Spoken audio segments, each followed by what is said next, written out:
예, 방금 소개받은 김광윤입니다. 저희 오늘 행사에 날씨가 추움에도 불구하고 이렇게 많이 와주셔서 감사합니다. 그리고 저희들 오늘 행사가 20일의 감사인 포럼인데요. 저희들은 1년에 4번 행사를 합니다. 분기별로 한 차례씩. 그래서 2번 포럼하고 2번을 정책 세미나로 그렇게 행사를 규칙적으로 하고자 노력을 계속해 왔습니다. 금년에가 11년째 이제 되는 해고요. 저 인사말은 유인물의 개회사에서 언급을 드렸습니다만은 요약 해서 이런저런 오늘 바쁜 일정 계신 분들 있어서 간단하게 말씀을 드릴까 합니다. 오늘 모임은 공동 학회 행사로 한국재정학회하고 같이 했습니다. 주제가 국가재정관리의 건전성과 회계 지표의 적정성이라고 하는 재정학과 회계학의 상호 논의가 필요한 그런 심층적인 주제라서 그렇게 기도를 했습니다. 저희들 필요성은 개회사에 썼습니다만은 여러분들이 다 또 알고 계시죠. 예타라고 하는 예비 타당성 조사가 정부에 있음에도 불구하고 이러저런 사유로 해서 굉장히 면제를 스스로 시켜주고 이렇게 해오는 걸 보면서 정부가 이 재정을 이렇게 방만하게 쓰면 되냐 걱정을 해왔는데 이번 정부가 특히 또 확장 재정을 기치로 들고 있어서 차제에 같이 한번 필요하다면 워닝도 하고 우리 전문가 입장에서 논의하는 기회를 가져야 되겠다 이렇게 의견을 모았습니다. 특히 최근에 IMF 등 해외 기관, 외부 기관으로부터 이제 적자 재정이 한국도 누적되고 있다. 국가 신용 등급이 약화될 우려가 있다 하는 그런 경고를 받아서 지금 재정 준칙이 국회 쪽에서 논의가 되어지고 있는 걸로 알고 국가 부채에 대한 개념 정의를 D1, D2, D3, M1, M2, 우리 통화에 있어서 M1, M2, M3 있는 것처럼요. 그런데 막상 이 D1, D2, D3의 정의가 내용을 들여다보면 굉장히 잘못 적용되고 있는 걸 저희들이 전문가 입장에서는 걱정을 하고 있습니다. 그래서 아마 언론 보도에서도 이걸 중점적으로 다룰 걸로 압니다만은 현재 기획재정부 중후부처에서 D1 기준으로 국회 국민들한테 국가 채무 비율 이런 용어로 소개를 하고 있는데 금액이 비율이 낮은 것처럼 이렇게 되어 있습니다만 사실은 그거는 국제적으로는 써먹지 못하는 지표지요. 그래서 비교 지표로 보고를 OECD에다가 하는 것은 우리가 OECD 회원국이지 않습니까? D2 기준으로 해가지고 보고를 하고 있습니다. 그때는 용어가 국가 부채 비율로 됩니다. 이런 채무와 부채의 개념 차이는 사실은 기업 회계 쪽에서는 진작에 또 심지어는 가정에서도 자산 부채를 얘기를 하고 있는데 국가는 채무라고 하는 용어를 옛날에 현금주의 방식에 의해서 써오던 예산회계법 시절의 용어를 아직도 그대로 쓰고 있습니다. 그래서 이건 경제학자들이 또는 정부 쪽에 있는 분들이 회계의 발전상을 좀 더 공부를 안 하고 있구나. 우리는 지금 발생주에 의해서 바뀌어진 지가 오래입니다. 기업회계에서는. 그래서 이렇게 실제보다 대보고하는 D2보다 낮은 D1으로 하는 것은 우리가 과소보고라고 그래가지고 이건 언더스테이트먼트, 일종의 저희 회계학 하는 사람 입장에서는 분식 회계의 그 일종이라고 할 수 있습니다. 우리가 오버스테이트먼트도 문제지만 언더스테이트먼트도 문제거든요. 그래서 이걸 조명을 특별하게 해 봐야겠다.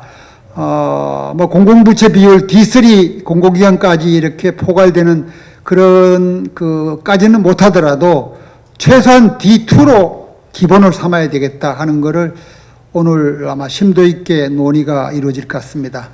그래서 그 발표에 재정학자의 대표 주자 정성호 그 박사님 모시고 또 저희들 회계학 쪽에서 김한희 교수님 해서 발생주의 대가로서 그 충당 부채, 연금 충당 부채 이런 거를 당연히 포함시켜서 이제 얘기를 해야 되겠죠.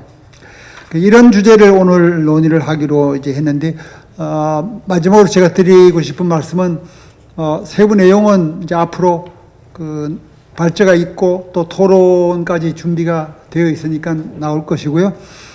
오늘 이 모임을 위해서 늘 도와주셨지만은 또 장소까지 이렇게 제공해 주신 한국공인회계사 회하고 그리고 저희 단체에 이렇게 좋은 일을 프로젝트를 진행해서 국민들한테 조금이라도 기여하고 신뢰 사회를 만드는 그런데 저희들이 역할을 할 수 있도록 후원해 주신 기관들 그리고 여기 와주신 회원님들 모두 다 또 감사드립니다.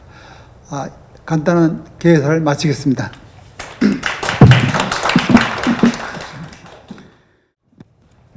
안녕하십니까. 최원열입니다. 추운 날씨에도 불구하고 오늘 행사에 많이 참석해 주신 여러분들께 감사드립니다. 특별히 오늘 포럼을 주최해 주신 한국재정학회 전병목 회장님, 한국감사인연합회 김광윤 회장님께 특별한 감사의 말씀을 드립니다.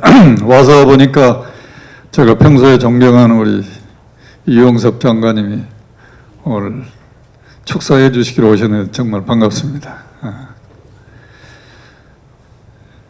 오늘 포럼의 주제는 국가 재정의 건전성과 회계 지표의 적정성입니다. 국가 재정을 평가하고 관리하는 일은 단순한 수치 집계를 넘어 국민과 정부 모두에게 신뢰할 수 있는 재정 정보를 제공하는 매우 중요한 과제입니다.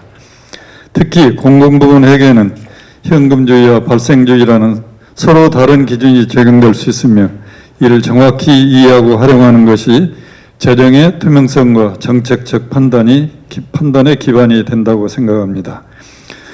전문가 여러분은 이미 개편된 국가회계법에 따라 국가 재무제표를 작성하고 결산을 수행하고 계십니다. 하지만 이러한 자료가 충분히 정책적 판단과 국민 보고에 활용되든 못하는 경우도 허다합니다. 이번 포럼은 바로 이 지점에서 정확한 국가 재정 진단과 책임 있는 재정 운영을 위해 마련된 뜻깊은 자리라고 믿습니다. 재정학적 관점과 회계학적 관점이 함께 어우러져 심층적인 논의가 이루어질 것을 기대해 봅니다.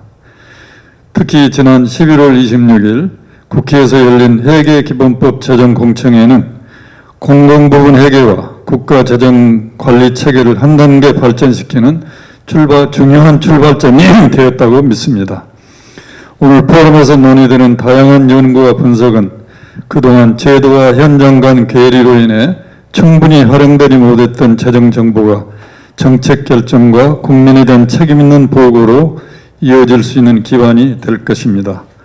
오늘 이 자리를 함께한 여러분의 전문성과 참여가 국가재정 운영의 투명성과 신뢰성을 높이는 의미 있는 성과로 이어지기를 기대해 봅니다.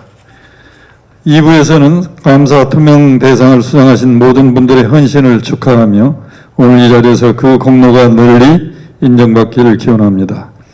한국공인회계사회는 앞으로도 전문가 단체로서 공공부문 회계의 신뢰성과 국가재정관리의 투명성을 높이는 활동을 이어가고 오늘 포럼에서 논의된 아이디어와 지식을 현장에서 실질적으로 적용할 수 있도록 지원하겠습니다. 오늘 이 자리가 남긴 논의와 통찰이 앞으로 우리나라 국가 재정과 공공회계의 미를 밝히는 길잡이가 되기를 기대합니다. 참석하신 모든 분들의 건강과 발전이 늘 함께 하시기를 바라겠습니다. 감사합니다. 예, 안녕하십니까. 저는 현재 법무법인 율촌에서 고문으로 일하고 있습니다. 먼저 오늘 포럼 축하드립니다. 오늘 포럼을 주관하시고 주최해 주신 김강윤 회장님과 관계자 여러분들께 진심으로 감사의 말씀을 드립니다. 또 오늘 장소도 제공해 주시고 여러 가지 뒷받침해 주신 존경하는 최운열 공인회계사 회장님께도 존경과 감사의 말씀을 드리겠습니다. 제 축사 내용은 책자에 있기 때문에 그걸로 대신해 주시면 되겠습니다. 다만 제가 하고 싶은 얘기 짧게 몇 말씀 드리도록 하겠습니다. 이재명 정부가 출범한 지 6개월 비교적 짧은 기간입니다만 그동안에 정부 세법 개정안 그리고 내년도 예산안, 중기 재정 계획이 발표됐고 정부안을 기초로 내년도 예산안과 세법 개정안은 국회에서 통과가 됐습니다.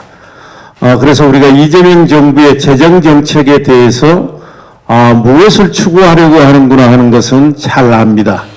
근데 그 내용을 보면 잘된 부분도 있습니다만 전문가 입장에서 보면 우려되는 대목들이 이곳저곳에 꽤 있습니다. 저는 그중에서 대표적으로 한 가지만 말씀을 드리려고 합니다. 그게 뭐냐면 재정 건전성 기조가 훼손되고 있다 하는 말씀을 드립니다. 국회에서 정부 예산안을 보면 재정 적자가 GDP의 4%였는데 국회에서 통과된 걸 보니까 한 1,000억 정도 줄어들어서 3.9%였더라고요. 이재명 대통령께서는 지금은 밭에 씨를 뿌려야 되는데 씨가 없다면 씨앗값을 빌려서라도 씨를 뿌려야 된다. 옳은 말씀입니다. 경제가 어려울 때는 확장 재정 정책을 써서 재정 적자와 국가 부채를 늘릴 수도 있습니다. 그러나 이것은 일시적이어야 됩니다. 그런데 정부가 제출한 5년 중기 재정 계획을 보면 29년까지 매년 재정 적자 규모가 GDP의 4%를 넘어서고 있습니다. 이것은 기본적으로 건전 재정의 기조를 훼손하고 있다. 저는 그렇게 보고요. 정부 발표에 의하면 2029년에 우리 아까 김강인 회장님께서 말씀하신 D1 개념으로 GDP의 58% 정도 국가 부채가 됩니다. 그런데 이걸 D2 개념으로 바꾸면 정확히는 산출이 어렵겠습니다만 대강 한 70% 내외가 됩니다. 근데 이거는 이 재정 건전성이라고 하는 게 더 잘 아시겠습니다만 우리나라처럼 소규모 개방 경제 이런 나라에서는 실시간으로 밀려오는 해외 충격을 흡수하고 안정적인 지속 성장을 위해서는 이 재정 건전성은 저는 그야말로 이거는 최후의 보루고 생명줄이고 성역이라고 생각을 합니다. 이게 무너지게 되면 국가가 흔들리게 됩니다. 우리가 IMF 외환위기를 잘 극복할 수 있었던 것도 세계 금융위기를 잘 극복할 수 있었던 것도 건전재정이 뒷받침됐기 때문입니다. 그런데 이렇게 가면 제 생각으로는 우리는 GDP 대비 국가 부채 비율이 60% 넘어서 70% 내외가 되면 매우 위험한 수준입니다. 다른 기축통화국과 비교할 수 없다는 얘기시죠. 이런 의미에서 저는 두 가지 제안을 드리고 싶습니다. 하나는 아까 우리 회장님 말씀하신 것처럼 재정준칙을 하루라도 빨리 법제화해야 된다. 이미 국회에 나가 있는 법안을 보면 GDP의 3%를 넘지 않도록 적자 규모가 돼 있는데도 어찌된 일인지 통과가 안 되고 있습니다. OECD 국가 중에서 이러한 종류의 재정 준칙이 없는 나라는 우리나라하고 튀르키예밖에 없다고 그럽니다. 잘 아는 것처럼 정치 권력은 단기 성과를 노린 인기 영합적인 정책에 치우치는 경향이 있고 더구나 권력은 스스로를 절제하기가 매우 어렵기 때문에 저는 이러한 견제장치가 반드시 필요하다 하는 것이고요. 두 번째는 조세 부담률을 적정화해야 됩니다. 정부는 지금 조세 부담률을 19% 내로 가지고 가겠다고 그러는데 선진국에서 이렇게 낮은 조세 부담률을 가진 나라는 없습니다. 이것은 그야말로 재정이 제 역할을 안 하겠다는 것입니다. 국가 재정이라고 하는 것은 단순히 예산이나 돈의 문제가 아니고 자본주의 시장 경제가 안고 있는 사회 양극화, 경제 불평등을 해소할 수 있는 가장 강력한 수단인데 이걸 포기하는 겁니다. 그래서 저는 조세 부담률을 임기 중에 22 내지 23%까지는 가지고 가야 된다. 그리고 정부는 국민에게 증세의 필요성과 불가피성을 솔직하게 알리고 동의를 구해야 합니다. 그런 조세 부담률을 제고하면 정치적으로 부담이 되고 국민들이 많이 어려울 것 아니냐 이렇게 얘기를 하는데 저는 다르게 생각을 합니다. 그래서 조세 부담률 제고 방법으로는 법인세나 소득세, 부가가치세 이런 주요 세목에 명목세율을 올리기보다는 폭넓은 비과세 감면을 줄여서 실효세율을 올리자는 겁니다. 지금 비과세 감면이 약 한 71조가 되고 전체에서 차지하는 비중이 한 16%가 됩니다. 그리고 두 번째는 금융투자소득세, 가상자산 과세, 설탕 과다 사용료에 대한 세금 이런 새로운 세원을 발굴해서 과세 대상을 넓히는 수평적 공평성을 높이게 되면 조세 부담률을 지금보다 올리더라도 국민의 체감 조세 부담은 그렇게 늘어나지 않습니다. 그래서 내는 사람만 세금을 많이 내고 안 내는 사람은 안 내는 그런 불평등한 세제하에서는 조세 부담률이 설령 낮다 하더라도 국민들이 느끼는 부담은 많아진다는 얘기죠. 그래서 우리가 오래전부터 얘기했지만 대한민국 세율 체계는 넓은 세원, 낮은 세율 체계로 가야 된다. 이런 말씀을 드리고 싶습니다. 그래서 오늘 포럼에는 이 분야의 최고의 전문가들이 오셨기 때문에 정부가 귀담아 들을 수 있는 좋은 말씀 많이 해주시고 정부가 좀 경청해 주셨으면 좋겠습니다. 오늘 추운데 많이 오셔서 감사합니다. 고맙습니다. 예, 먼저 중요한 행사에 제가 늦게 와서 죄송하다는 말씀 드리고요. 저도 늦게 왔지만 잠깐 보면서 또 많은 생각을 하게 됐습니다. 그래서 오늘 회계학과 재정학이 서로 대화를 나눈다는 측면에서 저는 아주 의미 있고 뜻깊은 자리였다고 생각합니다. 회계학도 마찬가지고 재정학에도 마찬가지고 어떤 우리 대상의 객체의 정부 활동이나 기업 활동을 정확히 이해 당사자인데 전달하는 게 중요합니다. 그런 차원에서 우리가 정부의 활동에 대해서도 그런 차원에서 우리가 많은 부분을 생산해내야 되지 않을까 그런 생각을 하고 있고요. 그렇지만 국가 활동이라는 게 모든 부분에 있기 때문에 또 비용 대비 효과성도 같이 고려해야 될 필요가 있다고 생각합니다. 그래서 우리가 정확한 정보를 국가 활동에 대한 정확한 정보를 제공하는 것은 양 학회가 충분히 공감하고 그런 부분의 중요성의 원칙에 따라서 잘 이견이 있는 것들을 또 같은 목소리를 낼 수 있도록 또 컨센서스를 형성하는 도움이 되지 않을까 생각합니다. 저는 제가 현재 정책 금융을 하는 기관에 있기 때문에 사실은 국가의 활동을 정확한 정보를 제공하기 위해서는 국가의 활동의 유형이 되게 중요하다고 생각합니다. 그래서 우리나라 같은 경우에는 전통적인 정부 지출이나 조세 이외의 어떤 공기업이라든지 정책금융이라든지 뭐 이런 부분을 많이 활용하고 있기 때문에 실질적으로 실질성의 원칙에 따라서 그 부분의 크기가 크다면 거기에 대한 정보도 생산해서 제공하는 것이 이해 당사자인데 충실한 정보를 제공하는 방안이 아닐까 그렇게 생각을 하고 있습니다. 저는 또 코멘트를 드리고 충당 부채는 사실은 우리가 형식을 따를 것인가 실질을 따를 것인가 그런 문제가 있는 것 같습니다. 그래서 그 국민연금 같은 경우는 형식을 따라서 정보를 생산을 하지만 정부 활동에서 제공하고 있지 않고 사학연금은 좀 애매한 것 같습니다. 사학연금은 정부가 법적으로 보정하지는 않지만 이미 교원에 대한 일부 기여금은 정부가 부담하고 있기 때문에 그것을 어떤 성격으로 보느냐에 따라서 달라질 수는 있겠습니다만 일정 부분 정부의 활동이 아니라고 교육의 중요성 지금 정부에서 인식하고 있는 교육에 대한 인식 정도를 감안할 때 이게 정부의 역할이 아니라고 보기도 좀 또 쉽지 않은 측면이 분명히 있을 것 같고요. 국민연금도 당연히 마찬가지라고 생각합니다. 그래서 모든 것들이 저희들은 이해 당사자가 정부를 정확하게 평가하기 위해서 필요로 하는 정보, 정부가 만회하는 부분은 우리가 충분히 협의해서 그런 부분에 대한 정보를 생산하고 투명하게 알리는 것이 또 이것을 공부하고 또 국가의 지속 가능성, 영속성을 또 추구하는 국가 구성원으로서 꼭 필요한 일이 아닌가 생각합니다. 어쨌든 늦게 와서 죄송하다는 말씀 다시 한번 드리고요. 발표해 주신 발표자분, 토론해 주신 분들 다시 한번 감사드립니다. 고맙습니다.